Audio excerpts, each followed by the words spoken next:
This is a relay project. Real Talk starts right now. Here's Ryan Jesperson.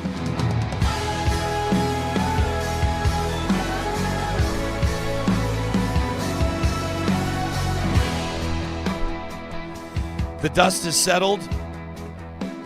The 7 black SUVs have pulled away from the front of Mercer Warehouse here in the historic 104th Street district of downtown Edmonton, where the Prime Minister of Canada set up shop in the Relay studio for 35 minutes yesterday, an exclusive right here on Real Talk. We thank those of you who tuned in and checked it out. We thank the tens of thousands of you that have watched it online or downloaded the podcast. An opportunity to sit down with a sitting Prime Minister and ask him about his plans. What is he going to do about polling that's a record low? He's never seen, the Prime Minister has never seen polling personal when it comes to his approval among Canadians, as well as his party, as low as it is right now. And we got into that with the PM right out of the gates. I heard from a couple of strategists, Johnny, that wrote in, one in particular, which I thought was pretty funny. You know Chris Henderson from Y Station. Yeah. Chris has been on the show before many times, and he's part of a really talented team over at Y Station. And he said it was a solid interview with Trudeau.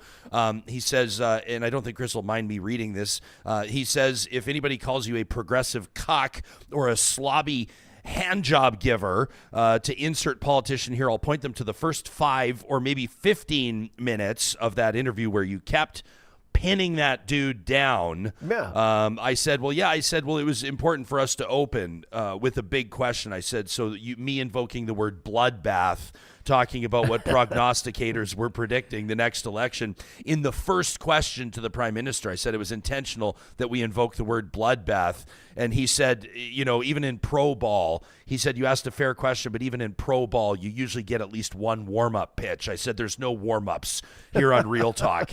And so there you go. But we are hearing from those of you, and many of you, maybe new audience members. We welcome our new subscribers. Obviously, all of our social media platforms saw a big bump yesterday. We appreciate it.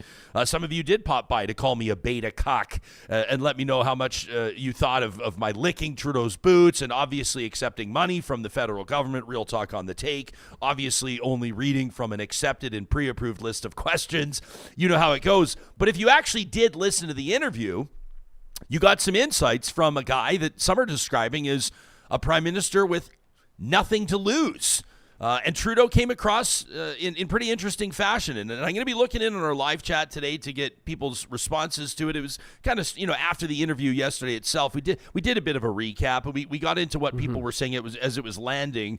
But I always find value in going back and listening to an interview again after we've done it and studying his body language and seeing how he answers or doesn't answer questions. We got a very direct answer.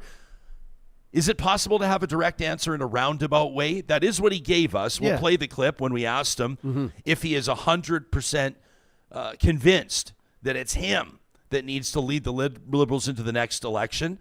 He basically told us yes. In a few more words than that, he described or told us sort of where his head's at and why he's planning on going up against Pierre Poilievre next federal election. The Prime Minister does not intend on stepping down. You heard that first on Real Talk yesterday, and obviously it made an impression across the country. The interview is being shared by some of our loudest critics in independent Canadian media, which is obviously for the most part a good thing because more and more people are discovering Real Talk. But we're curious to know, for you regulars, for those of you that are a part of this audience week in and week out, how did it land? In just a minute, we're going to check in with a political scientist, Dr. Feo Snagovsky, who's booked on the show for quite some time. He's going to be here with us today anyway. We're going to get into some interesting polling, Alberta politics polling, that Feo and his team, the political scientists at the University of Alberta, have just released. But we thought maybe we'd ask him how the Trudeau interview landed with him as well. And, oh, yeah, by the way, Alberta's premier, the premier of our home province, taken to the airwaves last night in somewhat of an unusual circumstance. It doesn't typically happen more than once a year. When a premier addresses their audience, addresses Albertans, Danielle Smith basically saying, brace yourselves for this budget coming up. She didn't sort of wave red flags and talk about a bunch of cuts coming, but she did smoothly deflect or delay the income tax cuts that she promised to folks, and she made a commitment to top up that Heritage Savings Trust Fund, as a matter of fact, to get those numbers up tenfold of where it is right now, invoking the example of Norway again. when you talk to different folks, you get different opinions on whether or not that's a flawed example. Norway a nation, Alberta not so much. But still, the promise from Danielle Smith is that they're hoping over the next couple of decades to get Alberta's savings account, that Heritage Savings Trust Fund, bless the politicians who put it there for us back in the day, Premier Lougheed and crew. But the commitment hasn't been there to keep it where it was supposed to be. So it's sitting there at about $25 billion right now. Don't view it as a slush fund, caution politicians. But Smith says it should be $250 billion, and that's where she intends to get it. So we'll get into that today as well. We'll get into some of your emails, and of course that unofficial, unscientific Twitter poll that we had out yesterday asking which federal political leader you'd like to have a beer with. It was a roller coaster ride watching that poll catch on Back through and the forth, day. back We'll and get forth. to the results in just a sec.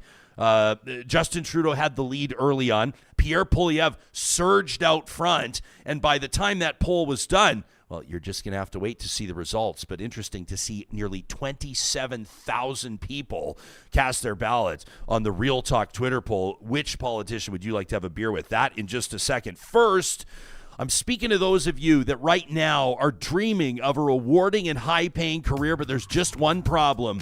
And every time you hear us mention post-secondary institutions or universities, you go, damn it, I don't have that university degree. You don't need one to get started as an insurance professional with Business Career College. You know, in Canada, insurance agents are starting at, around $60,000 a year. You can be making up to $90,000 annually within your first couple of years, and all you need to do to get there is take an approved course and pass your licensing exam. A Business Career College offers industry-leading approved courses in life insurance, property and casualty insurance, plus they've got expert instructors that are passionate about helping you launch that new career. Right now, there's even better news because you heard about this on Real Talk. You're going to save 15% off any BCC insurance course, any one, with the code REALTALK. That's all one word, Real Talk, when you get started today at businesscareercollege.com. We talked to Justin Trudeau about the oil sands. We talked to him about innovation. We asked him about his environment minister, Stephen Guilbeault, who seems to be sort of prompting new headaches for the Prime Minister and for the Liberal Party every single week. A short time ago, he was on the record, talking about a jurisdiction in Quebec, but still saying he doesn't believe we need any more new roads. And so, of course, everybody's lighting their hair on fire, especially those that are buying into the war on cars. Justin Trudeau clarified for us in our exclusive with him how he feels about funding infrastructure development across the country. He invoked the Ring Road down in Calgary. He invoked the Anthony Henday, talked about widening the Yellowhead in Edmonton, and provided other examples of how they're dumping billions of dollars into roads. But I was particularly interested, and Johnny, maybe we cue up the clip here of him talking about the oil sands. You were waiting for that moment. You were waiting for that moment where he was going to pull the pin and lob a hand grenade, metaphorically, of course, at the Alberta legislature. And he did it, taking a big swipe at oil companies, too. In case you missed it, here it is. Governments should get out of the way of Albertans actually innovating and creating that better future. Albertans are getting fooled by right-wing politicians. They're going to say, did Justin Trudeau just tell us that government ideology needs to get out of the way of innovation in the oil sands? And I know that they're going to tear their hair out because absolutely. They feel that it's you. They don't feel like you've had the industry's back. They don't feel like you've had Alberta's back. I don't think the oil industry has had the back of the oil sands workers by dragging its heels on decarbonization. Those who are crossing their hands and saying, you know what, the world's still going to need oil for another decade or so, another few decades. It's still going to need every drop that we can produce. So why would we raise our costs right now and invest in innovation when we can just do the same things we've been doing for decades? That is what is hurting oil sands workers, and they've been fooled. Prompts Alberta's premier to tweet out. She says Prime Minister Justin Trudeau spoke with Alberta media. He sat down with one of them, Premier. Hey, that's us. Hey, that's us. She says, during which he managed to call Albertans fools. Of course, he didn't do that. Claims the carbon tax was saving Alberta families thousands of dollars. He did do that. And condemned anybody supportive of parental involvement in their child's education. That must have been at a news conference after, because we actually didn't get into that with him. She said, we know that Albertans don't take his absurd claims seriously, but it's sad to see this Prime Minister, like his father before him, try to use Alberta as a punching bag to win votes in other parts of the country. Now, you know that that's going to be the tone that Alberta's premier is going to take here. I think that maybe she was a little bit miffed that one of her ministers, or she was not invited to meet with the Prime Minister to take that meeting. Depending on who you talk to, rumors are out there that the Premier's office was aware he was coming, but they didn't set up the meeting. I don't think we need to get into the nitty-gritty there. We know that these two don't love each other, right? But no provincial housing minister, no provincial minister, period, at that big housing announcement with Federal Minister Boissonnault. He's the jobs minister. Edmonton's mayor, Amarjeet Sohi, of course, the former infrastructure minister, and the PM. By the way, heard that housing announcement was supposed to happen like back in the fall. So the city of Edmonton had been waiting on this one for a long time. We talked to the Prime Minister about how he thought that would land and about his relationship with Danielle Smith. And obviously you can tell that, how do we put it, Johnny? There's work to be done there on both sides. I said this yesterday, though. He did reach out the hand and said Alberta and the country needs to come together. He didn't mention Smith specifically, though, but I think that's what he was alluding to. But I think so. I think it's funny too that he didn't go meet with her. I mean, if you're in the province, you probably should. You'd but think that's just shows there's still at odds. Yeah. There, right. So yeah, and he basically it was interesting how he assessed Alberta. He kind of took a big shot at himself out of the gates. I liked his comment about in 2015 how he was supposedly elected just because he had great hair. But he started running for his record. Hair. I'll give him that. And I got the impression, I'm not here to carry water for the Prime Minister. I think there's a lot to be desired there. Listen to the interview for yourself. Obviously, we didn't ignore the fact that he's in tough right now. Like the polling is not friendly. And he says, I don't pay attention to polls. Of course he's going to say that. When your party's down 20 points to the Conservatives, of course you're going to say you don't pay attention to the polls.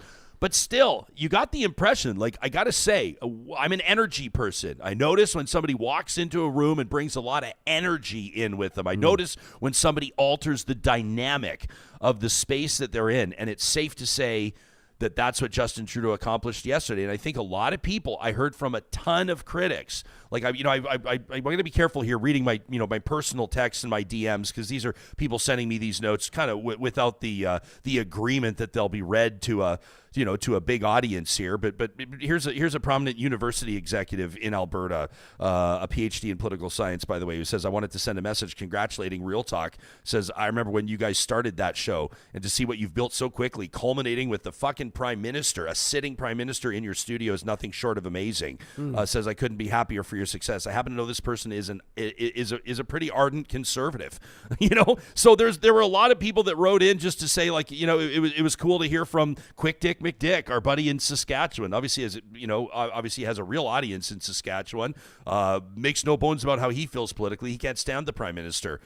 He wrote in and said, regardless of my views on the PM, I just want to say to Real Talk, congrats on getting him in the studio. And I wanted to read you this part. He says, you asked some great questions, and Johnny killed it on the production side. Thank you. Quick Dick said most of his answers were bullshit, but that's what I expected. Keep killing it. That from Quick Dick McDick. So I appreciate people checking it out. I don't understand the bullshit comments, because out of all the interviews I've seen him over the last 12 months, I think ours was the realest. I think he got the most passionate. I think people expected him to be umming and ahhing like he usually does when he gives a press conference. Yeah. He didn't do that. He was very direct. He started, like you said, pounding on the table.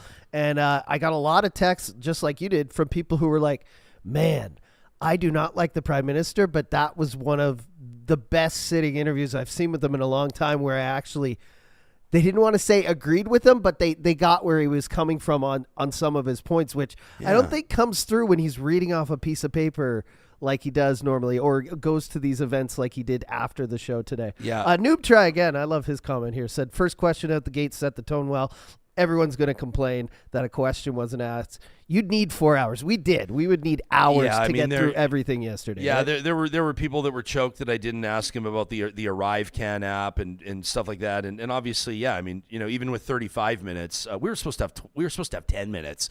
I kind of jostled back and forth with his team, and they were going minute by minute. They go, okay, you can have 12. I said 15. They're like 13. I mean, to take you behind the scenes of what it takes to get an interview like this done. If you follow us on Instagram, you saw the bomb dogs that were through here, 6 visits from an advance team and RCMP. It's no joke. Somebody said, what would have happened if a bunch of protesters showed up at Mercer Warehouse yesterday? I'm kind of surprised nobody did, to be honest. But I mean, the short answer is they would have been met with about 30 personnel. The guy rolls, especially, I think, in Alberta, with a contingent that's ready for anything. And so he brings that attention to it. But yeah, no, it was interesting to, and I'll get to some more comments on this in just a bit. Not everybody thought it was great. Sure. Lepender wrote in to talk at RyanJesperson.com. The subject line: why did you give a platform to somebody who obviously hates Canada?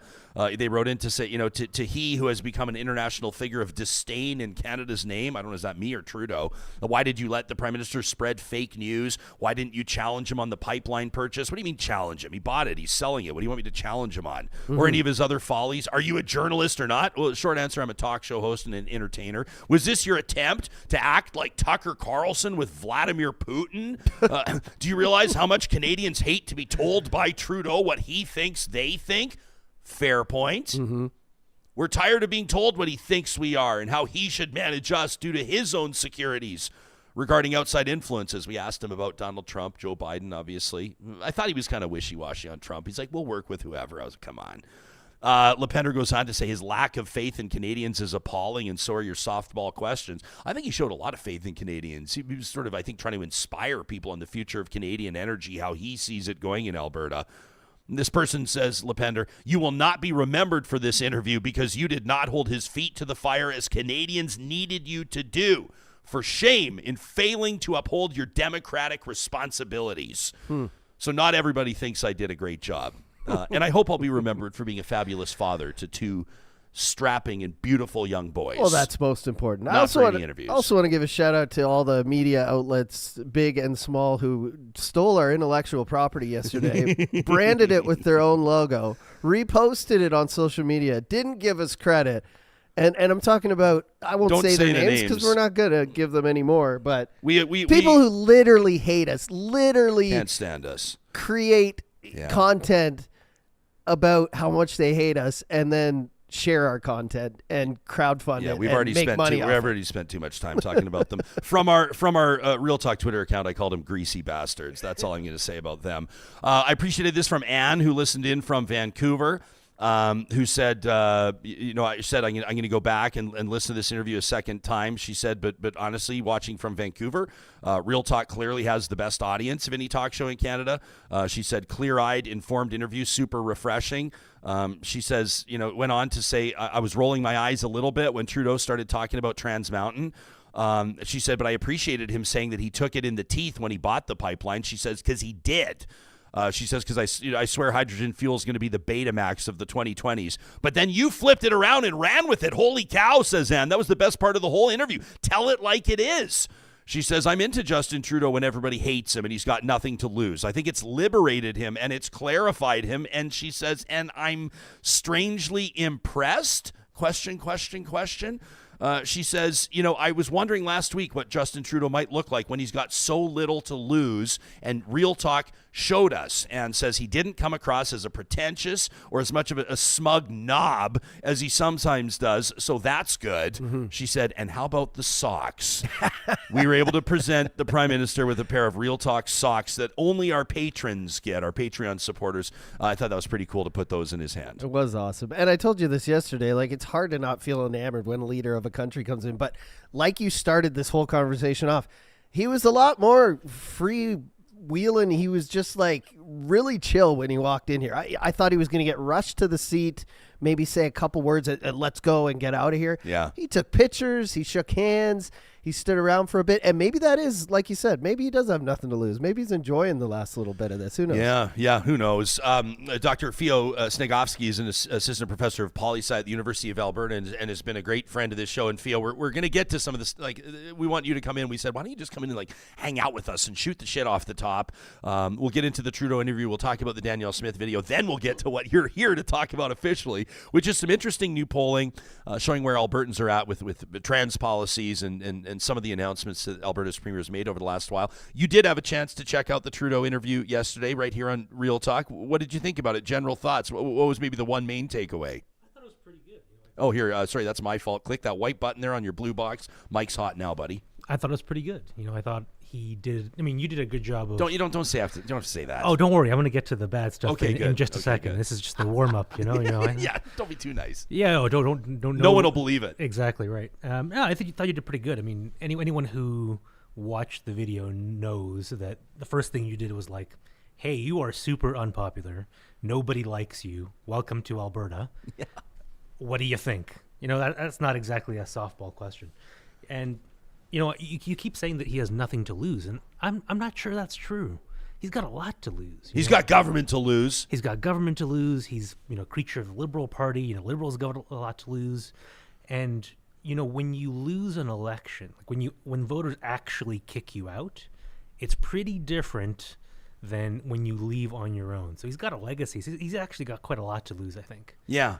I agree with that. I think I know the spirit of Anne's comment out of Vancouver when she wrote in to say that. Just, I guess when it looks like, it's like when me and the sports metaphors, but it's like when a hockey team's down 7-1, you're like, shake up the lines, try anything, start a fight, do what you can do.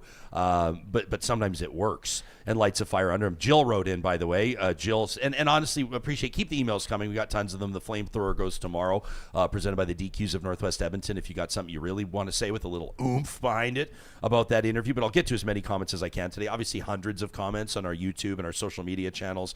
Some of the replies I had to stop reading because I was just like, wow, an absolute trash fire. But it's great for the algorithm if we're going to be cynical and honest. Jill says, thanks to the Real Talk team for the interview with the Prime Minister. Truly appreciate the opportunity to hear an intelligent discussion about many hot button issues of the day, particularly those affecting Alberta. Jill says, I have to say I was impressed with the Prime Minister's clear articulation of his thoughts and ideas on policies and the excellent questions that were asked. The passion, she says, though, that he clearly exhibited, a job well done. That from Jill. He did come across as like giving a rip. Hey, I mean, I know that can be performative, but I don't know whether you support Trudeau or not. You can't deny he brought it to the table yesterday. No, he was really compelling. I mean, way more compelling than just at a press conference. And I think any fair reading of that, it sort of reminds me of when the Freedom Convoy hearings were going on in Ottawa. And a lot of people were writing similar stuff about how on the stand, in front of those hearings, he was really candid, really compelling. I think it's too bad we don't see that guy very often because I think it would go a long way, especially now, to helping him out. Yeah, we read an email. I'm trying to, off the top of my head, remember who it's from. I apologize, I can't remember. But I read this Real Talker's email to Trudeau yesterday, who basically said the passion, that he showed when he said he was pissed off on the record, when he said he was pissed off at Bell Media and talked about basically how they've betrayed Canadians and they're dismantling journalism. You remember that news conference? And this Real Talker wrote in to say, Prime Minister, you got to muster more of that. We got a lot of emails. I think it was Sylvia that wrote into the show saying, like, why is everybody just sitting on their hands and letting Pierre Poilievre run the show with the media? Like, when is the Prime Minister going to start clapping back? When's he going to start fighting back? I don't know if it's off-brand for Trudeau or not. I read an email yesterday on the show from someone who said, don't give me that Michelle Obama line, when they go low, we go high. They said it's not time for that. It's time to fight right now.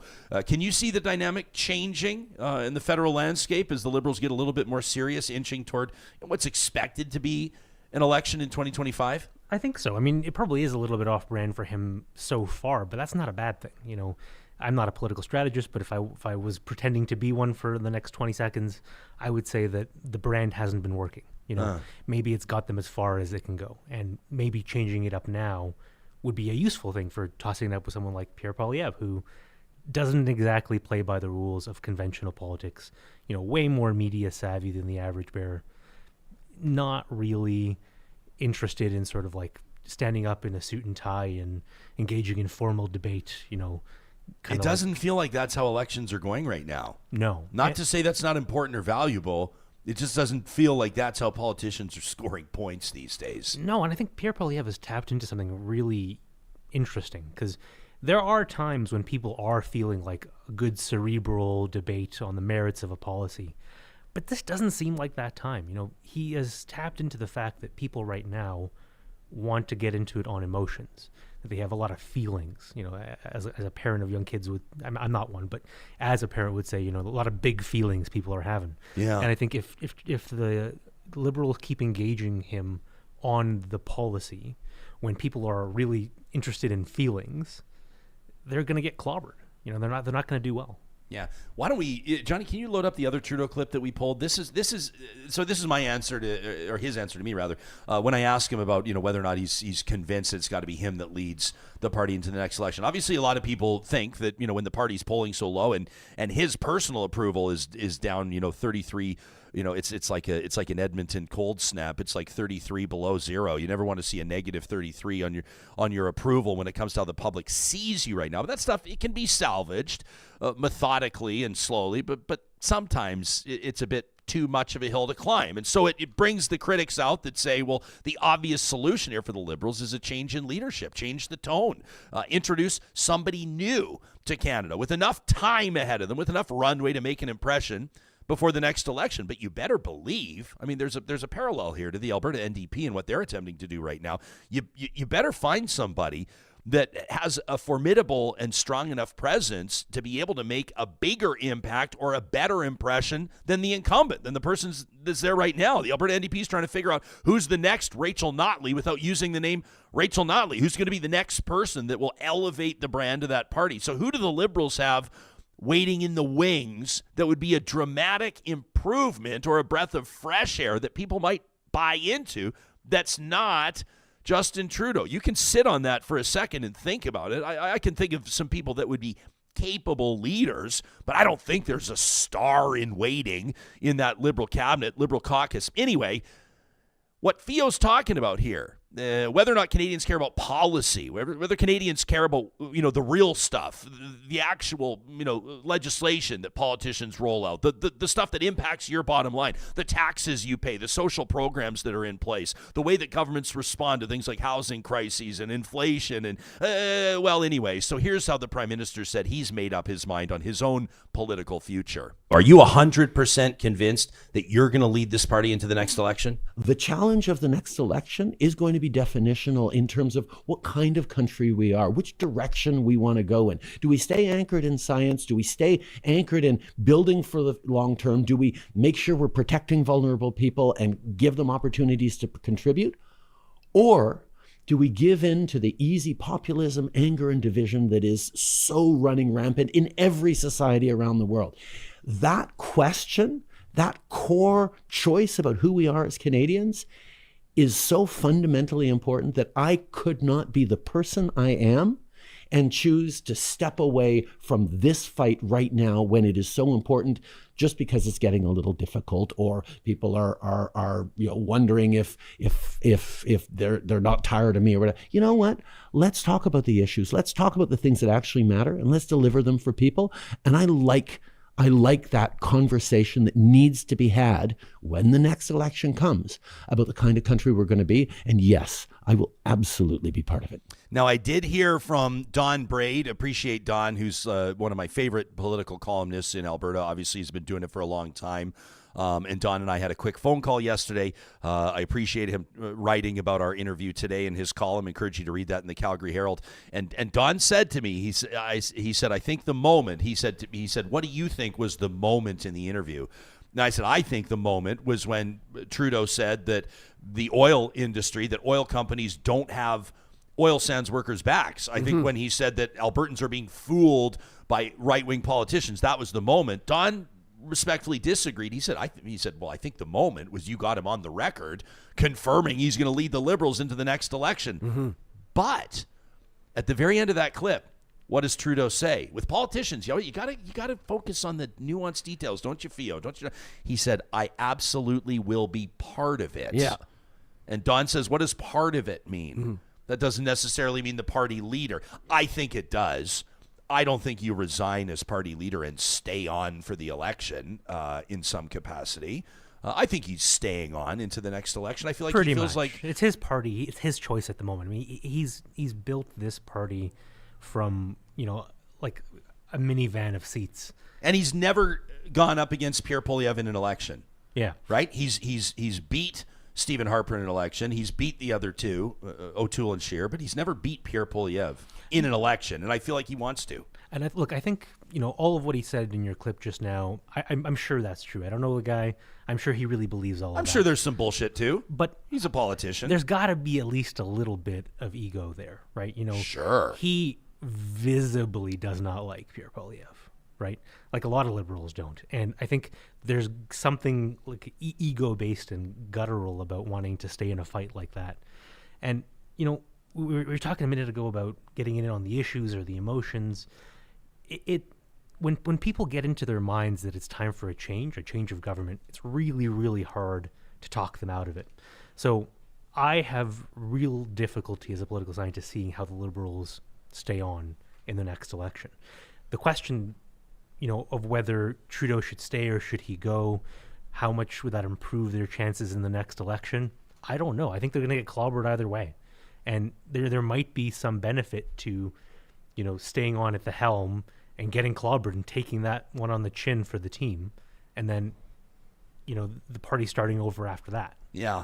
I agree. I think back to, we had an interview, I think it was Philippe Fournier. I love that guy. He said, From don't, 338 Canada, he's like, don't have, I forget how he said it because he's a French guy, but he put it in terms of basically like, don't have any reservations if you're thinking that someone who is the prime minister, president, if you're a leader of a country, nobody wants to give up that seat. There's nobody who's in power who doesn't want to give up that seat. Even when look at Joe Biden, the deck is stacked against them, they'll still go to the end and fight to the end. Best job in the country. That's what he said. Yeah, 100%. Patricia says Justin Trudeau will wipe the floor with Pierre Poilievre. I don't think so. I don't think he's wiping the floor with Pierre Poilievre. But again, Patricia, what you would probably say to my face if we were both here, and I could thank you for watching and contributing to our YouTube live chat, you would say, well, Jefferson, there's still lots of time, and you're right. But it is a yeoman's task to bring your party. I mean, this is a party that's projected. Again, you'll say, well, polling, what's worth polling? But what's coming out right now is showing that the Liberals are poised to lose like 100 seats in the House of Commons, which is big. But all it takes is one big scandal. All it takes is Pierre Poilievre stepping in one. All it takes is people losing faith in the Conservatives' ability to put out meaningful policy and for the Liberals to do a couple of smart things. Inflation slows down a little bit. I mean, obviously, this is a perfect storm for Trudeau getting reelected, but there's a lot of runway between now and 2025. That's for sure. More with Dr. You looked like you were about to say something. Well, I just, you know, given that it looks like Pierre's going to come in and crush it, I really wish that over the next little while he sort of stepped away from the stuff about the mainstream media, and you know, he has already stepped away from the WEF stuff because, you know, sure, people aren't necessarily in the mood to talk highbrow politics, but the Liberals have so many skeletons in the closet. There's so much to criticize them on that he doesn't need to reach for that kind of stuff. Yeah. You know, yesterday on the interview, one thing I wish you had gone harder on him for was the carve-out for Atlantic Canada for the carbon tax. You know, I did call it a debacle. You did. I mean, to his face, too, which is saying something. Which is pretty good for a beta cuck. It's to true. Call it a debacle. That was pretty good. For the left-wing Tucker Carlson as the I don't know. That might actually be kind of a compliment, but carry on. Well, I just, you know, that's a sort of thing that happened just recently that the Liberals majorly screwed up. Majorly screwed up. And, you know, putting aside the policy of it, you know, we could get into that. It just makes the country feel like they've been taken for a ride, right? Like you come to Alberta and you don't say anything about that or have some sort of plan. It's rough. Yeah. Glenna says, I don't know a single person who has switched their allegiance to Pierre Poilievre. Glenna, that's kind of the thing, though, is that he's bringing in new people. Poilievre is recruiting people that haven't been engaged in politics for a long time. And I think he's creating a new surge of interest in the Conservative Party. Now, it's got definitely a different vibe. Charles Adler and I disagreed on it this week. If you want to listen to our Tuesday episode, Adler basically thinks that the Conservatives would be seeing the same polling they are now if it was Aaron O'Toole leading them. I don't think that's the case, and you can hear Chuck and I get into it on Tuesday. But I understand what Glenn is saying. Alberta Girl says, as a former Conservative, I've been on that roller coaster of high polling 2 years out from an election and then losing, like the Wild Rose loss. I mean, Alberta Girl, I won't forget, I'm sure you haven't either, like 2012, it was like we were coronated. I mean, I was the host of Breakfast Television, a TV show at that time. I'm the guy who interviewed Danielle Smith the morning after the Alan Hunsberger blog post came out. That was the preacher that was running in South Edmonton, the Lake of Fire blog post. That's the only, she kept the interview with us. I've told the story before, so I won't bore you again, but we were doing this, we were calling it like Breakfast with the Candidates, and we were doing a series where every political leader in Alberta would come in and cook breakfast with me. It was kind of a way to see them behind the scenes. They would tell their family story. Here's why we're making, like whatever, strudel, or here's why we make omelets in our family. Learn a little bit about them personally, and then get into policy. Well, like Danielle Smith is holding this, like, she's trying to make croissants, and she's holding this like flaccid dough in her hand while we're having a serious conversation about the Lake of Fire. Thank you for that adjective. It was that like, descriptor this dough, I just wanted her to put the dough, it's not her fault, but I wanted her to put the dough down because we're having, and I know that this clip's going to run across the country, which it did, because her team canceled all of her interviews right after hours. And then the election, that was like on a Monday morning. The election was like on a Thursday, if I remember correct. So this was like days away. And I remember, like, it felt so ridiculous. She was like, I'm not going to tell our candidates what to think. I'm not going to force them to apologize. I said, I don't think that Albertans are going to see that as an adequate response to this. But then she's holding this dough, and I felt like I wanted to like let her off the hook so she could put the dough down. But how are you going to jump back and forth in an interview between talking about gays burning in a lake of fire and like, what does the oven need to be at for the perfect croissant? Like, and then back to the lake of fire. Like, it's a tough interview to territory. do. It's very dangerous territory, right? And I said, anyway, we can press pause on this for a bit and Premier. Then just Danielle Smith, Wild Rose leader, says to me, this is in 2012. She goes, no, I don't want to leave it. She goes, I want to keep talking about this. I said, well, great. So let's put the dough down and keep going on it. But like Alberta Girl remembers, and like I and everybody else remembers, that was when you saw it. I could see it happening. It was when you saw that election start to slip through her fingers. And she had very good reason, Danielle Smith did, to believe at that point, 12 years ago, that she was going to be Premier of Alberta, and it did not happen. Boy, did it not happen. I mean, they got blown out. It was great news for Alison Redford at the time, who was not supposed to win that election. Well, I mean, if you talk about political comebacks, right, we're basically writing Trudeau's obituary right now, his political obituary. With apologies. He's not dead yet. He's not dead yet. But that's a great counterpoint, right? I mean, after the floor crossing, right, everyone wrote Danielle Smith out. Everyone said, there's no way. Her political career is absolutely done. Comes back, becomes Premier. So, I mean, anything can happen in politics. You're absolutely right. Anything can happen in the next year. If I was a betting man, I'm putting my money somewhere else. If I was a betting man, I don't think I would touch Alberta politics right now, because part of me thinks that Danielle Smith is going to be Premier for as long as she wants to be. And part of me is paying very close attention to a few other storylines, including the Alberta NDP leadership. I feel like there's a favorite within the party. I feel like if that favorite wins, the party's going to lose. I feel like there's an outsider, as she is perceived in the party, currently a sitting MLA. I'm being so mysterious right now and vague and coy. I think if the outsider wins, I think that she might be the next Premier of Alberta. So I'm paying very close attention to that. More with Dr. Feo Snagovsky, hanging out with Johnny Infamous as well here on this Thursday episode, the morning after the Prime Minister joined us in the Real Talk studio. And I wanted to put a few things on your radar. You're going to be hearing more about, this is Civic Service Union. This is CSU 52. Have you been paying attention to this? A lot of people are expecting to see strike action. This union is reaching out to you, asking you to reach out to your counselor. If you live in Alberta's capital city, the mayor as well, implore them to head back to the bargaining table. They're trying to avoid a work stoppage. Number one, because they're like 911 operators and rec center staff and library staff and animal control. They also handle payroll for the city, IT. Pretty important employees, but more than 80% of them haven't seen their pay raised over the last number of years. This is our neighbors, our community members. They pay taxes too.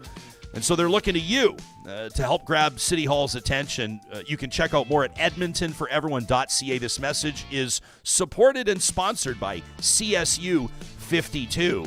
Our friends at Apex Automation, this is such a good news announcement. We get to make this every single day, and I know the team at Apex was watching that interview with the Prime Minister yesterday.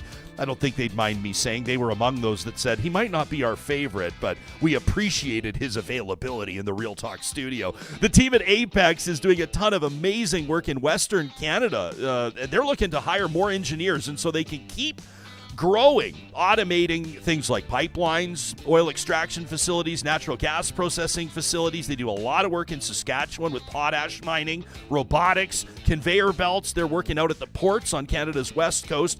They're looking to hire extraordinary people and help you, if you're an engineer, reach your true career potential. You can learn more by checking out the careers link. They're hiring today at apexautomation.ca. A shout out to our friends at Complete Care Restoration. They're the ones that built this beautiful studio that had the eyes of Canada on it yesterday. To put this into perspective, this is a 110-year-old building with virtually no straight lines, but the installation they did for us, absolutely beautiful. They managed to soundproof a space that's built out of wood. I mean, this team thinks outside the box and delivers in ways that has basically earned our absolute endorsement. We give this team 2 thumbs up. If disaster strikes, or if you're just looking to get a renovation done, consider the team at CompleteCareRestoration.ca. Hanging out with political scientist Dr. Feo Snagovsky, an assistant professor of poli-sci at the U of A. It's always interesting to hear political scientists talking. You guys always say this. You always go, I'm not a political strategist, but what's the difference for those of us plebs that might? What's the difference between a political strategist and a political scientist? You understand why things happen, but you don't like to look ahead and manifest those things happening? Is that the difference? A political strategist is someone who works on campaigns, advises candidates, says you should be door knocking here, here, and here. This is the exact message you want to be running to target this demographic. And I quite frankly don't care about any of it. It strikes me as really boring. And, I'll listen to, a podcast with some of those folks once in a while. But, as a political scientist, I'm much more interested in the sort of the underlying structures of how people think and act. So my particular thing is political behavior. So it's the study of how people think and act. I like it. In the political world. And I'm much more interested in the sort of underlying attitudes and beliefs people hold. We'll get into some of your polling and some of your work in a few minutes, but first I want to talk about what Danielle Smith put out in front of Albertans, in front of Canadians yesterday. I wanted to note I'm seeing a few questions and inquiries pop up in our live chat wondering about Pierre Poilievre. All we can tell you is that we do have another ask in with his team, and the door is open anytime. I'll literally cancel any interview if Mr. Poilievre makes himself available. I would love to chat with him. I think that'd be great. And the bar has been, the precedent has been set. A sitting prime minister gives us 35 minutes. Yeah. I feel like Pierre's got to give us half an hour at least. For sure. We'll put a bowl of apples on the table. He can do eat whatever. as many as he wants. He can be as much of an asshole to me as he wants. And we'll lap it up for your enjoyment, Real Talkers. Premier Danielle Smith, the Alberta government buys airtime.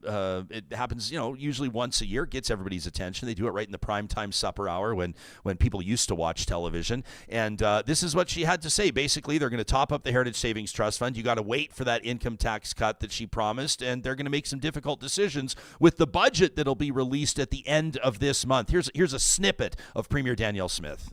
In my view, our province has one last shot at getting this right.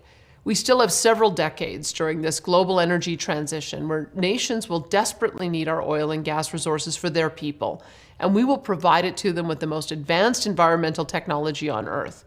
So despite this coming year's predicted global economic slowdown, I believe our province is on the cusp of an unprecedented and prolonged energy resource boom, one that will include both hundreds of billions in investment and tens of thousands of new jobs, not only in oil and gas production, but also in designing and building the most advanced emission reduction technologies on Earth. It is going to be an exciting time for our province and for Canada, especially once we finally get a federal government that acts like a strategic partner rather than a delusional adversary. Prior to the end of this year, our government will publicly release a long-term financial plan charting a path to a heritage fund of between $250 and $400 billion by the year 2050. 2050 is also our target for achieving a carbon-neutral economy. Meeting these two goals simultaneously with Alberta technology, determination, and ingenuity will leave an invaluable legacy for future generations of Albertans and Canadians.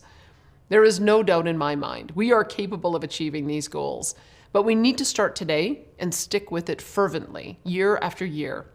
Wow. Okay. That transition there from delusional adversary right into we're going to hit net zero was It was a little abrasive. Yeah, I appreciate the bomb, the federal government acting as a delusional adversary. You sort of wonder, why can't these two just get along? But it's just too darn good politically It's for so the good governments in politically. Alberta and Saskatchewan to fight with the feds. I mean, what are they going to do? Actually get along and get things done? Feo, let's not be crazy here. Well, I mean, look, if Pierre Poilievre gets in next year, you're going to see a real different relationship, I think. Yeah, I bet. Yeah, apparently Mr. Poilievre, Premier Smith, don't speak at all.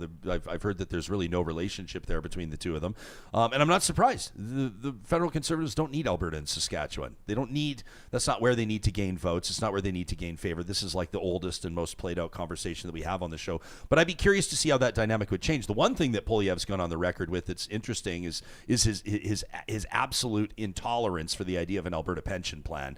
And you notice that there's been no talk about an Alberta pension plan for months now out of the Alberta legislature. That's one of those things, as predicted on this show months ago, that will just eventually dissipate. It will evaporate into thin air, and we'll forget we ever talked about it in the first place. I really get the feeling that the government didn't expect how unpopular this would be. I mean, they must have seen the polling ahead of time, but the public reaction to this idea was not good.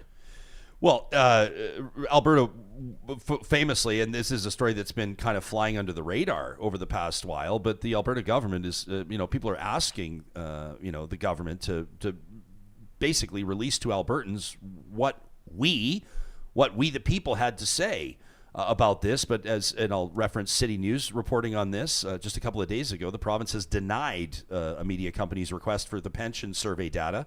And they're hoping it'll go away. So the Alberta government will not release, as Lauren Heinz's reporting shows, the results of a survey conducted by the Alberta government, or at least contracted out by the Alberta government, about whether it should establish an Alberta pension plan. Postmedia asked for it through a FOIP application just days after the survey was completed, and it was recently informed, was Postmedia, that it would not be getting that requested information because a section of the FOIP Act, this is getting into the weeds a little bit, but it's interesting, allows for exemptions or exclusions based on advice, proposals, recommendations, analysis, or policy options. Isn't that convenient?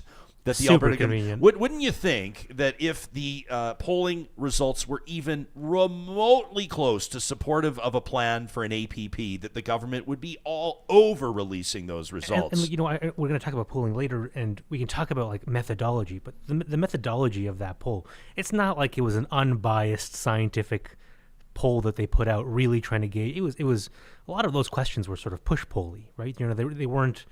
It wasn't a level playing field to begin with. And the fact that they aren't releasing the results of that is really sus, right? It really makes you question it. We haven't had sus used on the show in a while. Nice job, the young fella over here. That's right. Feo, that's nicely done.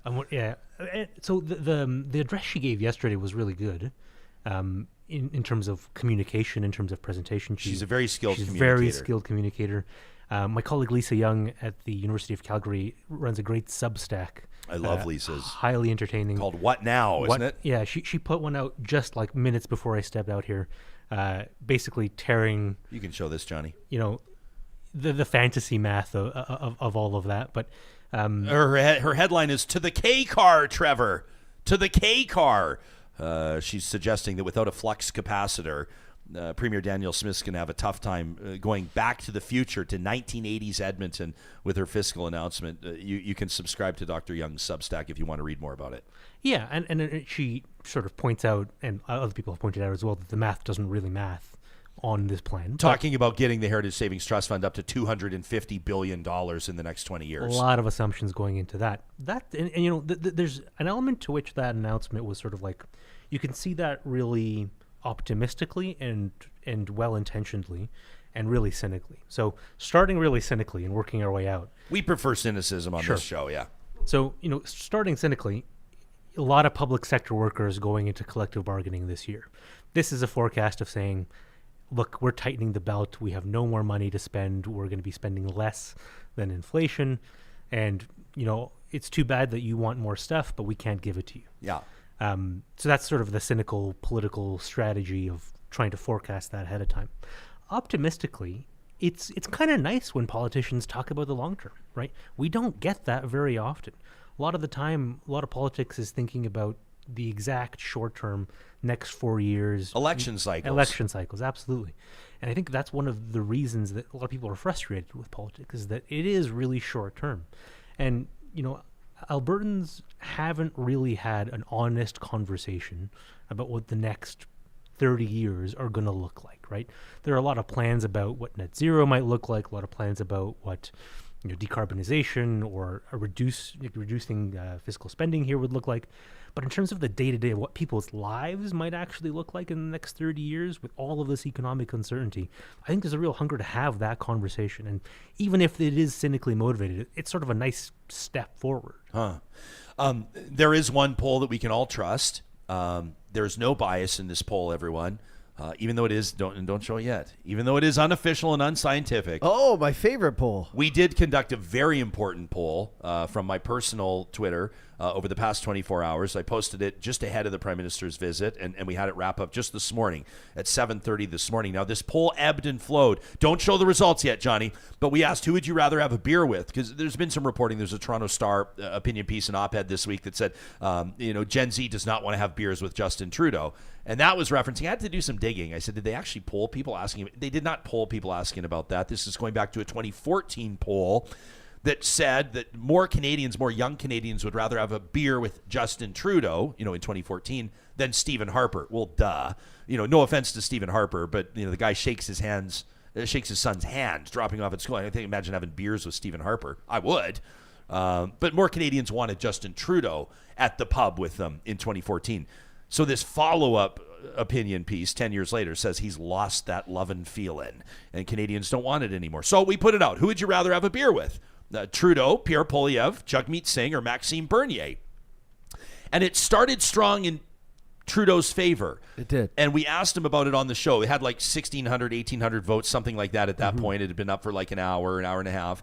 And I said, you're doing all right in this. Basically, despite the fact that your popularity is in the toilet and in the tank. And as I said to him, prognosticators are expecting a bloodbath next election. I said about 65%. Real softball opening. Softball opening from this beta cuck. And I said, but 60% of respondents to our unofficial unscientific Twitter poll would like to have a beer with you. And Trudeau, I actually didn't mind his answer. He said, if I'm not listening to other polling, I'm not listening to. He said, my buddies had some fun with this. The hockey boys had some fun with this. He called it my small little poll. One of my buddies, shout out to Cole, who wrote in and said, did Trudeau just rip you for having a small little poll? I said, easy, Cole.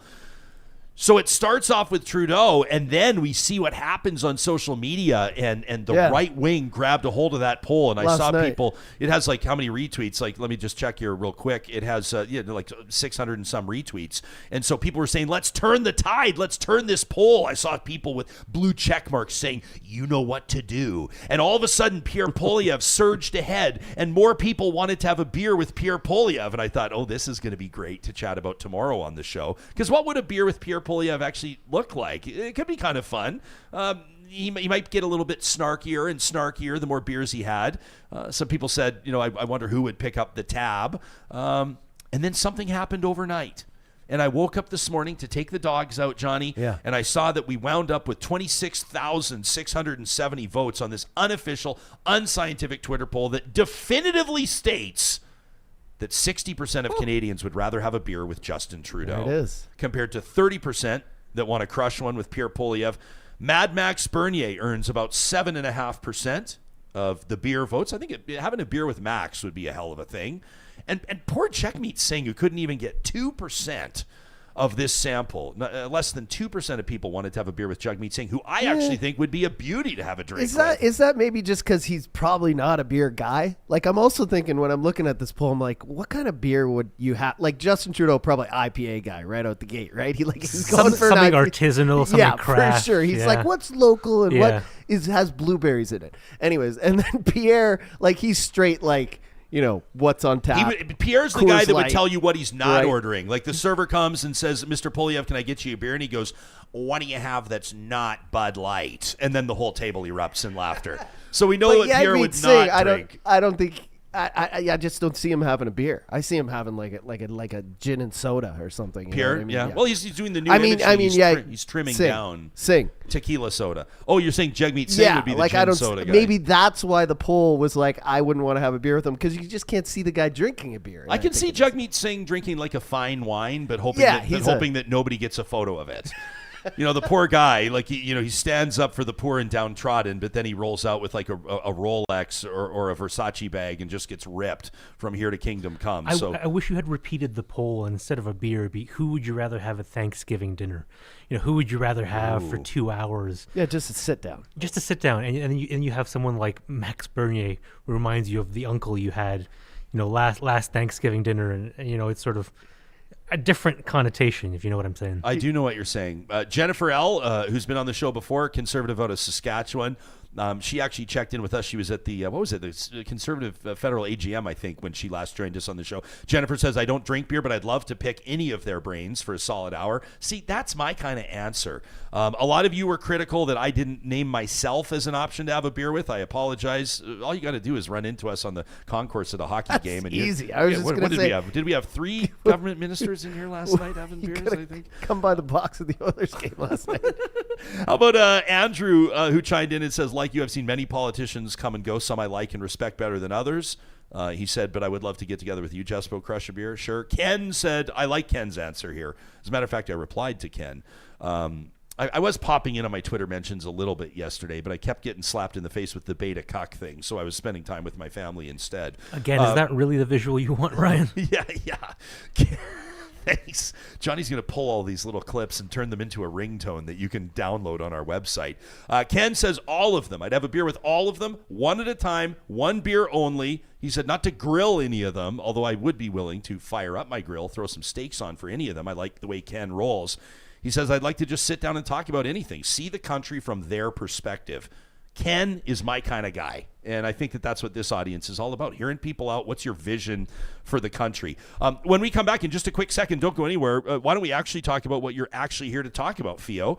You've done some polling with your team, your colleagues at the University of Alberta in political science, and we're going to get into some of the results on how Danielle Smith's policies, in particular, the announcement on sex ed, on trans women in sport, right, and pronouns is the big one you're looking at, how that's landing with people. We had an unofficial, unscientific Twitter poll that showed 65-70% of people are okay with it, but we'll see what your polling tells us. That from Feo Snagovsky in just a quick second. First, I wanted to remind you that our friends at Friesen Brothers through the month of February are recognizing Heart Month, and that means that at all 16 of their locations, they're doing an unbelievable job raising funds for the University Hospital Foundation. In particular, that place that we know and love, we call it the MAZ. That's the Mazankowski Alberta Heart Institute. All Friesen Brothers served communities, 16 of them, have great opportunities to pursue healthy eating habits. You can learn more on their website. Go to friesen.com. That's Freson. You can learn more about Heart Month at Friesen Brothers. They've got all kinds of heart healthy choices that are clearly marked in store with a Heart Month icon. You can also just check out their flyer online. That's friesen.com/Heart Month. If you're thinking of improving your outdoor space, maybe it's a total overhaul. You've dreamed of putting that water feature into the front yard, or maybe you've dreamed of having the family over. Get your adult kids back into the yard with your outdoor kitchen. Everybody loves that new backyard pizza oven. It seems like every neighborhood's got to have at least one. Nobody does it better than Eden Landscaping, and you have an advantage if you get in touch with them right now. Obviously, the consult's free. You can book it online at landscapeedmonton.ca, but you'll get early in the queue, so as soon as their teams are putting shovels in the ground this spring, your project's going to be first, which means you're going to be done first, which means you're going to be the hottest party on the block when you bring your outdoor space to life, working with Eden Landscaping. Again, that's landscapeedmonton.ca. Another hiring announcement, we love these ones, from our friends at Kubi Renewable Energy, and they're looking for new team members looking to set up great options, whether you want to move out to BC. They've got a great spot in Kamloops. They've got offices, beautiful new offices in Calgary and Edmonton as well. Check out the careers link at kubienergy.ca. They're looking for dedicated professionals to join their dynamic team. Whether you're an apprentice electrician, a seasoned journey person, whatever it is, Kubi's growing, and it's growing fast. They're also opening up a shop in Lethbridge. Shout out to Lethbridge. They need your help to to bring solar savings to communities across Western Canada. If you're a sales rep, if you're an experienced administration staff in your business, but you'd love to go green with Kubi Energy, check out the careers link today. Again, that's kubienergy.ca. And a big shout out from our friends at California Closets. So cool to see this team at work. My wife and I, Carrie, had some priorities. This was like 10 years ago. We decided we needed to get organized for good. But here's the thing. Our closets, the design of those closets just didn't allow for it. So we sat down with their design professionals. We told them right out of the gates what our budget was. And the magic that they worked is... I mean, I'll tell you, we're still enjoying it present day. The improvement it made to our space, to our peace of mind, getting us on track from an organization standpoint, we are forever grateful. And it costs less than we thought it would. You can read more customer testimonials and check out examples of what California Closets does by visiting them online. Request a free consultation at californiaclosets.ca. Hanging out. I love shows like this, man. Feo, to be honest with you. Johnny, do you love the shows that just kind of breathe and they're casual and we have time to read audience feedback? And I hate shows like this. We haven't even talked about the story. Speaking of Pierre Poilievre, by the way, I won't put you on the spot with this one, Feo, unless you want to go here. Did you see that Pierre Poilievre has proposed ID? Yeah, I saw this. The porn thing? Yeah, the porn's going to change for those of you shady guys that are hiding out in your garden shed to watch porn while your family thinks you're out changing the garbages and mowing the lawn. Yeah. Pierre Poilievre figures that they should ask big porn sites like Pornhub, one of the biggest websites in the world, by the way. Did you know that Pornhub has it's an Alberta business success story? I know everybody gets awkward talking about porn. Yeah, I always say this is the thing. Like, you can talk about porn, but don't ever talk about tastes or content or what's on your phone. Just keep it to like we all go there sometimes. You can talk about porn, but you never want to talk about it. Like you never want to sound like you know too much, like what you're talking about. Yeah. You never want to be this link. You don't want to use slang. But I read about this, and it's crazy to me that they're proposing this because I thought they're all against digital IDs and stuff like that, and that's one of the things they want to propose, as well as face reading people's faces. That's what everybody wants when they're like on their porn sites is for facial recognition and ID verification. I thought it was just so they figured that this will prevent minors from accessing the content, so good for Pierre Poilievre on that, and I don't want to joke around about that, but basically said he supports a conservative government would require porn websites to demand ID to verify the age of users. So the Tories are sponsoring, this is a Senate private members bill that requires age verification for people to access pornography online. Definitely the number one issue impacting Canadians. So this one feels like a loser politically to me. This one feels like this is, you're always have people that'll like go to the wall. They'll run through walls for Pierre Poilievre, but you start messing with their porn, it just feels like a bad idea. It's a little strange, but I already saw people who agree with Pierre, being like, well, you need ID to buy liquor, so why not? And it's like, this is way different. Right? Think of those are people that don't go on porn websites. Well, what could possibly go wrong? What's wrong? What's wrong with your webcam scanning your face while you're getting off on Pornhub? Well, I can think of a lot of things. It's a weird strategic choice for him because on the one hand, he's got the the traditional family values crowd that he's probably trying to appeal to. They'll love this. They'll love that. But then you got the big government privacy that Johnny was just talking about. They're going to go completely nuts about this. Right? Yeah, it's a bad policy. It's a bad policy. It's a bad idea. That's my thought on it. But enough talk about porn, Feo. Let's talk about the other work that you're doing online. This is actually how Ryan books his guests. He's like, we're going to come on and talk about porn. I'm like, I don't know what we're going to get into, Feo. We might talk about the Heritage Savings Trust Fund. We might talk about porn. I don't know. Just be ready to go. Coin flip. Just be ready to go. We want to talk about a couple of different things that you and your team have been doing at Common Ground. We've heard Dr. Jared Wesley on this show before, a wonderful friend of the show, a political scientist out of the U of A. And you guys basically, you do research, you do polling, you do political analysis, kind of sometimes deeper dives, which is great value. We're going to link to your findings in the show notes here so people can check it out for themselves and really get into it. But before we get into what Albertans think about pronouns and gender-affirming care, I thought based on the interview yesterday with the Prime Minister, we might get into some work that you've done on polarization and conspiracy theories. Can you take us into this? Yeah, I mean, it was interesting that it came up a little bit, and it's something that Trudeau has talked about in the past. But there's this myth about political polarization in Alberta and in Canada as well that, as political scientists, we like to think about two different kinds of polarization. One is ideological polarization. That's what people think. and one is affective polarization, which is what people feel. And the myth of ideological polarization is that actually Albertans aren't ideologically polarized. You see loud voices, on different social media, or you see in other conversations, but for the most part, you've put this graph up here, they're pretty centrist, slightly center-right. For people that are pretty listening on the centrist, podcast, can you just describe what we're seeing right here? What does this show? This is like what we call a bell curve, right? It's a real nice bell curve of where people place themselves on the left-right spectrum. So it's what you'd expect. Most people are smack dab in the middle. They're sort of average, right? Here you would say, are you far left? Are you far right? Somewhere 0 to 10 in between. And most people put themselves like 5, slightly right of center, 5.5. That's kind of the average. But when it comes to polarization, this is something actually we disagree on the lab, in common ground we disagree with, is affective polarization, how people feel. There is something there, right? People actually do feel like they can't get along. So, you have conservatives and New Democrats thinking and feeling about the other in a way that, is they don't really trust them that much. Maybe they don't like them that much. Yeah. So, among, for example, United Conservative supporters, 13% thereabouts really distrust NDP supporters.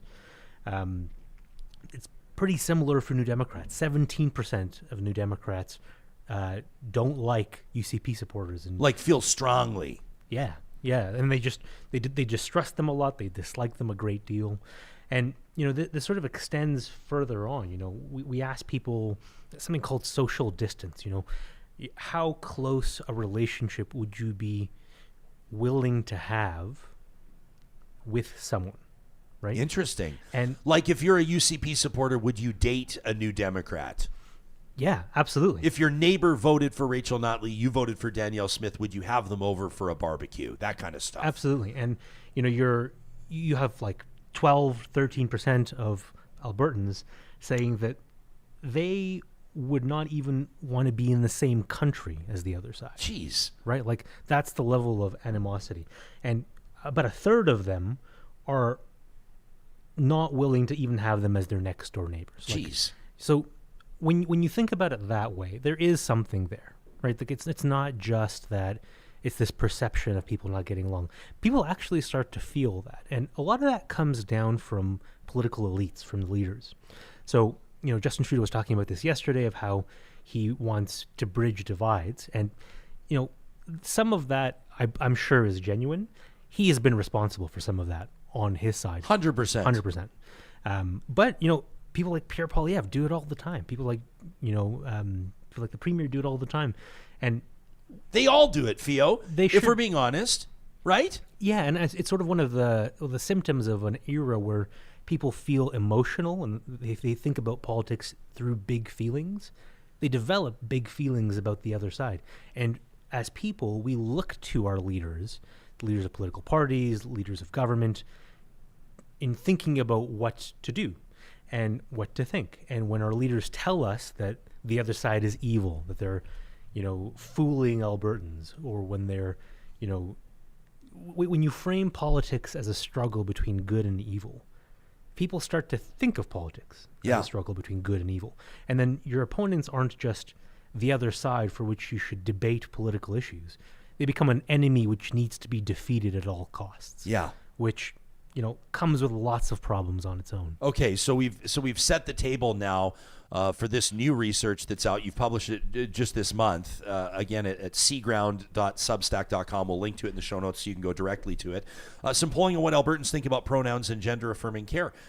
This is, I think, an important and timely conversation. What we have been led to believe at this point, including from this audience, is that there are people that believe that this is the policy that's been rolled out, announced by Premier Smith, somewhat similar, goes even further to what was rolled out by Premier Moe in Saskatchewan, Premier Higgs before them in New Brunswick, is harmful. I mean, if you listen to the harshest and loudest critics on this, they say that this is going to kill kids.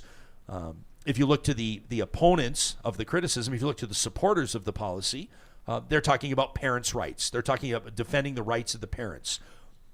And across the board, I get the impression that the average person is kind of okay with some of the conversation around parents' rights. They do believe parents need to play a role in their kids' upbringing, obviously, but they also want to be empathetic and seek to understand lives and perspectives and experiences different than their own. And so I get the sense that a lot of people are kind of in the middle, willing to have this conversation. They haven't quite yet made up their mind on how they feel about this. It doesn't just feel like two camps. What did your polling, what did your research tell you? I think that's a good point, Ryan, because a lot of people still haven't made up their minds. And this is one of those issues that's really complicated. You know, it's got a lot of dimensions. Not a lot of people know someone who has had to make a choice like this. And I think that affects how much people can relate to that. We did some polling, you know, last year, about 6 months ago, and Leger has put out some new polling, you know, just a few days ago. Yeah. We used Leger actually for our poll. So this is pretty good. Reputable firm. Pretty good, yeah. And, you know, it sort of gives you a sense between the two of them where people are. And I think when we did our survey, about 20% of people hadn't made up their mind. They just didn't know what was going on. Leger did theirs. They're saying it's about 11 now. We could sort of 11%. 1 in 10 people doesn't really know what's happening with this. And I think, you know, we could sort of talk about methodology if you want later, get into the weeds, but I think the real number is somewhere between the two. Somewhere between 10 and 20% of people are still not sure. But that doesn't mean, and I mean like genuinely unsure, they just don't know. That doesn't mean the other opinions are set in stone. I think people have gut reactions on some of this. They have visceral reactions, but can still be open to persuasion, can still be open to putting their minds in the shoes of someone who has to make a decision like this, whether it's a child or a parent, you know, what that must be like for them, and whether it's the business of the state to be telling them that they can't do what their, you know, doctor suggests or what their parents are, you know, supportive of. So at the end of the day, what did your polling, and we can put this screen up here so people on YouTube can see it. We'll run through it here. You talked about, or you sought out public opinion on pronoun disclosure. This is obviously for students. Basically, you know, there's ages, some of the stuff under age 18, some of it under age 16. But basically, if you're a high school, junior high, or elementary student in Alberta under Danielle Smith's plan, and you elect to change your name or the pronouns that you're using, your pronouns at school, parents will be notified. And if teachers do not, or administrators do not notify parents, there would be consequences, and we don't know exactly yet what that would look like. The other is Alberta limiting access to hormone therapy and to surgeries, which, as we have come to understand, are not really a thing. Hormone therapy more than surgeries, but our understanding is, we heard the numbers, I think it was 22 top surgeries involving minors in the province of Alberta last year, and that includes breast reductions not related to gender identity or any part of this conversation. So we're talking about what you might describe, I don't mean this to be dismissive nor offensive, but a relatively niche issue, but it's obviously something that's captured people's attention. You sought out public opinion on both of these. Let's start with pronoun disclosure. What does the average person feel when it comes to a duty to respect a child's privacy versus a duty to inform parents? Is it an even split? It's close, you know. So you have about 35% of people saying that that schools should have a duty to respect the child's privacy, compared to 44% saying that they have a duty to disclose that. And you were saying that, you know, it's sort of a niche issue, and to some extent, you know, it's an issue that doesn't touch, for the vast majority of people, they're not going to have to make this decision themselves. But for the people that do have to make this decision, it matters a great deal. It matters a lot. Yes. So for the people that it does affect, it affects them a lot. And it has consequences like outing students to their parents if they're not ready to make that decision.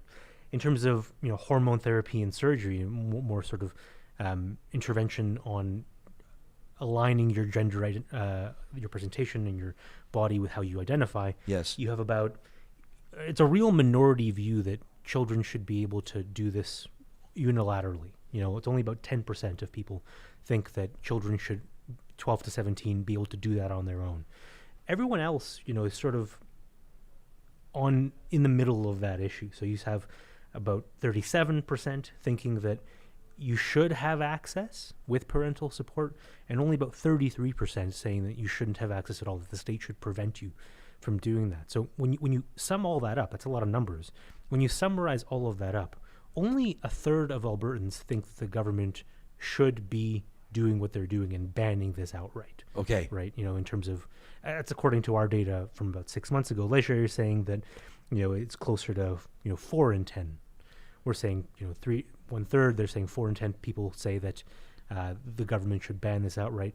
In any case, it's less than half. Like less than a majority of Albertans think that the government has any business preventing parents and children from making these kinds of decisions. It'd be curious to see, I'd be interested to see what the Venn diagram might look like. Let me just say what the overlap might look like between people who support the idea of a government banning access to hormone therapy and surgeries, who also support an individual being able to say no to things like vaccine mandates, the whole my body, my choice thing, stay out of my body is my business, right?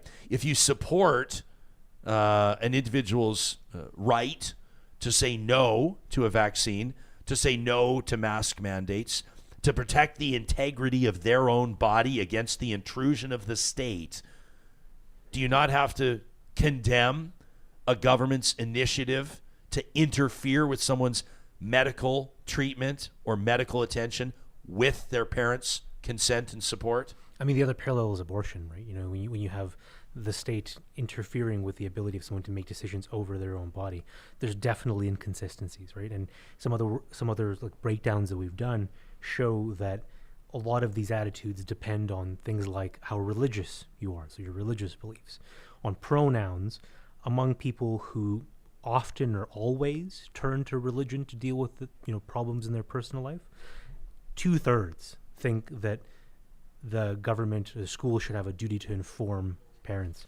And when it comes to gender affirming care, it's 55%. So we know that the most religious people also have this attitude of, the government should prevent what they perceive to be harms, and they should inform parents and sort of that parental rights feeling. Yeah. And then you have probably the same group saying that things like abortion should be restricted, the same group saying things that, about vaccines. So, in terms of that Venn diagram, some of the cross-cutting cleavages are religiosity, could be cultural background, party affiliation is a huge one. We see that in both the recent Leger poll and our poll, that people take cues from their political leaders. Right? Obviously. But, it's worth repeating because we often like to think of ourselves, well, no one's paying attention to politics. That's really common, right? It's a really common thing people say. No one's listening to these people. No one's paying attention to what they're saying. Actually, people are definitely paying attention to what they're saying. This audience is paying attention. This attention for sure. But it means that what politicians say matters. Their words really have consequences. And, when we did this 6 months ago, the political parties hadn't taken robust stances on this. People could sort of infer what they might say. Maybe not, because Danielle Smith has changed her mind about this, ostensibly, right? She was saying before that, the government didn't have any business doing this. Now, obviously, she's saying something different. So, the party positions were a bit murkier 6 months ago, whereas now they're much clearer. And you see that opinion coalescing along party lines. Jordan says the Prairie Taliban strikes again. Bunny Slippers is convinced that they're coming for birth control next. Birth control access to minors. That'd be a whole can of worms. That'd be really interesting to see. When you're talking about the alleged influence of special interest groups on this government, in particular, I'm talking about David Parker and Take Back Alberta, I wouldn't rule anything out. But I also think that Danielle Smith is smart enough to understand that she's going to take her shots when she thinks it's time to take them, and will understand where to draw the line before putting her own political career at risk. And I do feel like there are lines that are too far to cross. The timing of her announcement is interesting, right? Like she's made the announcement. It's on the books. The critics have had their say. They haven't legislated any of it yet, but they will. And of course, that will kick up debate in the legislature. And obviously, we'll talk about it here on the show. But the announcement's out. And then comes the budget.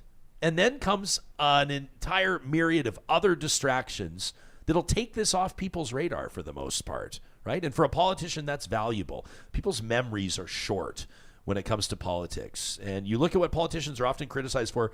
Yesterday we heard it from Trudeau. Someone said to me, why didn't you ask him about blackface? What? Like in 2024, I got, in my mind, 15 minutes so I can ask him about blackface?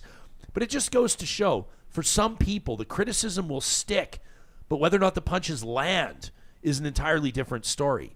So how damaging do you see this being for Danielle Smith? Because as far as I can tell, it hasn't damaged her political popularity one bit.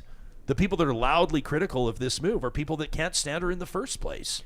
I think that's true. I mean, she was never going to gain votes from the left in the interim. Not even going to try. No. I mean, and the NDP leadership race, obviously taking place right now, I think if her goal was to wedge the NDP along this issue, it hasn't worked because the NDP is pretty uniformly on, the side of kids and parents on this one. But if you think about the trajectory of an electoral cycle, this bit in between elections, she's got to worry about two things. She's got to worry about the general election coming up at the end of that cycle. Yeah. But in between, she's got leadership reviews and she's got internal party support. And, you've said that I think earlier in this conversation, you said that she'll be facing the next election. Who knows, right? I don't think that the next election is on her radar one bit. Well, I think the period in between is much more salient for her right now because she's got to fend off attacks from the people who claim to have taken down Jason Kenney. Yeah. And if you have the base of the UCP, I'm not saying this is the entire base of the UCP, but there's definitely a religious conservative base of the UCP. And this is going to shore up that base pretty well. And I think a couple of years from now, they will remember this, right? This might well tie them over for a couple of years. Speaking totally cynically from a politics perspective, like putting aside the fact, what I frankly think is a pretty destructive policy, but internal politics probably makes sense for her. Yeah. You say the people that claim to have taken down Jason Kenney, as far as I can tell, they did. As much as I hate to give credit to that crew, you think that there was another reason that I was reading back just a while ago and Kenney prognosticating and forecasting his own demise, and basically the words he had for that crew is just it was unsparingly critical of that faction of the United Conservative Party. Maybe to his own peril, maybe he underestimated them, maybe he saw the writing on the wall. I don't know. But you sound like you're not convinced that that's what led to his demise. I mean, if not that, what was it? I mean, the fact he wouldn't listen to anybody, wouldn't take advice from anybody. That's the Kenney brand. And ultimately, it bit him in the ass. Yeah, and I'm not saying TBA didn't have a role. And I think, frankly, if we're being honest with ourselves, we just don't know. It's totally in the interest of a group like that to claim to have lots of power. Sure. To claim that they did that. But I think without the influence of COVID, if we didn't have in an alternative universe where the pandemic never happened, I think Kenney would have stayed on, right? I don't think there would have been the same kind of push. I don't think TBA would have had the ammunition, When you have a premier who has to bring together two different parties, right? You have the PC and the Wild Rose, really different kind of people. Very different. Belonged to each of them. And you had being split on vaccine mandates, right? Yeah. On mandatory vaccinations, on mask restrictions, stuff like that. And we can talk about conspiracy theories if you want. Arresting pastors. Totally. I mean, it got really hot button. Without that kind of stuff, I don't think Take Back Alberta would have had much of a leg to stand on. I don't think they would have had the same kind of opportunity to get rid of him. So sure, I mean, they probably played a big role in mobilizing opinion against him in the party, but it was a perfect storm that they managed to take advantage of, which, the implications of that are that it's not like they have this power sitting around in a box somewhere that they can take out any time. It really was the perfect confluence of factors that led to his ouster. And sure, they were able to spearhead that, but it does mean that in terms of repeatability, in terms of them being able to do it again, it has to be the same sort of confluence of factors, I think. Yeah. I'd be curious to see. I mean, you've got the Take Back Alberta movement. I'd be curious to see a Take Back conservatism movement full of reasonable, normal Marthas, Henrys, and other new Albertans that don't get the reference, that say we're not going to let the inmates run the asylum. Am I allowed to say that anymore in 2024? That say we're not going to allow our party to be shaped like this. We're not going to allow this to be that conservative option. We'll see. I thought Jason Kenney was going to be premier for 10 years. I'm glad he's not, because it's nice to be able to interview a premier again. Let me ask you this in closing. Curious to pick your brain on how the NDP needs to manage this based on your polling, based on your understanding of it. A friend of mine that's a pretty smart person, and I trust her gut instinct, says that she's pretty certain that these leadership candidates, Racky Pencholi, Kathleen Ganley, Sarah Hoffman, to this point, need to play this carefully because they could be lured into a trap where they come across as the kind of foaming at the mouth lunatics, the hysterical, lighting their hair on fire critics that don't recognize the role that parents need to have in the upbringing of their kids, that come across as though they believe that the nanny state should be calling all the shots, that teachers can keep secrets from kids, and it could really harm that party. Does the NDP and whoever ends up leading it need to be careful about how it responds to this? Or is this a 5-alarm fire that requires every single hose and hydrant that they can find? I mean, again, putting on my fake political strategist hat. Come on, you know what you're talking about, Feo. One of the problems the NDP has had is that they've treated everything like a 5-alarm fire for the last decade or however long, and it makes sense when you're in opposition, to sort of rail and criticize the government, and they're doing that. That's a good thing, but in terms of how it affects the internal race, it's not going to be a cleavage issue, and it's for sure going to drive a lot of people to the party. A lot of people who think that this is a destructive move are going to buy memberships, are going to vote, are going to maybe donate money to the party. So for them, actually, it's probably a good thing. And quite frankly, the UCP is going to portray them as a bunch of crazy people who are going to light their hairs on fire no matter what. Who don't believe in the role that parents play in the home. And that's the message they're going to run with no matter what. I don't think the NDP can really stop that. So if it's going to happen anyway, they might as well pound the point and, get people who disagree with that party on board. Feo, I have so enjoyed this. Thanks for coming in to hang out with us. We didn't plan to just have you in here for an hour, but we love. Glenna was just writing in on our chat. She says, "This is so interesting. We love shows like this that we just can kind of settle into a conversation." Johnny, we promised we would. Yeah, we covered. I today. shut up here. And just we listened covered. for we covered beer, porn, and abortion. Yeah. They said it couldn't be done. So do I get my socks on the way out, or do you? Yeah, well, the thing about the socks is that you can't ask for them. They just have to be presented. Ouch. But Feo, we will send you on your way. Knighting someone with socks? It's like knighting someone with socks. I mean, the freaking Prime Minister sat in that chair yesterday and received his socks, and here you are 24 hours later asking for your pair. Excuse me, I did not ask for the pair. You know what we're doing? It was very presumptive of you. It was. But the good news is we do have a pair with your name on it. If you at home want to get your hands on Real Talk socks, you cannot buy these. They cannot be purchased. You've either got to sit here and talk about beer and spew porn, wisdom, and talk about beer and porn and abortion and parents' rights for an hour. In which case we will hook you up with socks, or you can support Real Talk on Patreon by going to RyanJesperson.com, click on the Connect link, and follow there and find out more about the benefits of supporting the show on a monthly basis. Feo, seriously, man, a really great morning. Thanks for doing the show. We appreciate it. My pleasure. Before we go, I wanted to tell you, if you're a small business owner, this is not an advertisement. This is not a catch. I'm not asking you to give anybody any money. As a matter of fact, this is an opportunity for you to grow the digital presence of your business for free. So tell your friends about this. Pay attention to this. This is the Digital Economy Program out of the University of Alberta. Check out yourdep.ca. This is designed, and it's government funded. You don't have to put it forward a single dollar to help you build the online presence of your small business in the Metro Edmonton region, surrounding areas. Let's call it Central and Northern Alberta. If you are a registered business in Alberta and you have fewer than 50 employees, so 49 or fewer, you can bring on business students from the U of A that work as consultants. They're going to help you boost your digital literacy, to help you set up like Google profiles, whether you need a Shopify or an Etsy e-commerce website. Maybe you need to learn more about like Facebook ads. You don't know what the hell you're doing, but you do know that they would help your business. This is funded by the Government of Alberta in partnership with Business Link, Digital Main Street, and the U of A. It runs through till October of this year, but you're going to want to get it started now, obviously. You want to give these business students enough time to work their magic and ramp up your business's digital footprint. You can make a real impression here by signing up at yourdep.ca. There is no catch. There is no cost.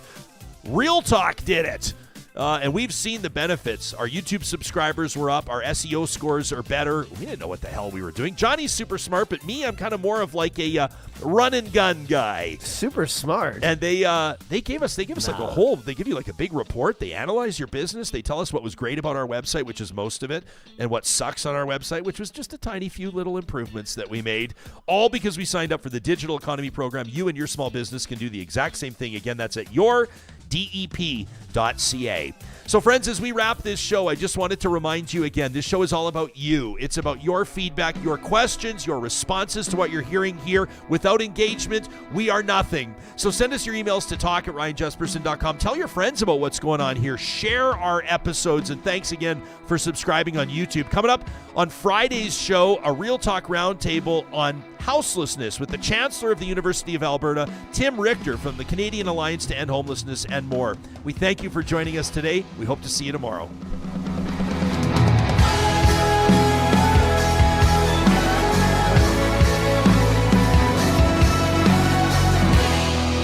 Real Talk is hosted by Ryan Jesperson. Executive producer Josh Dunford. Technical producer John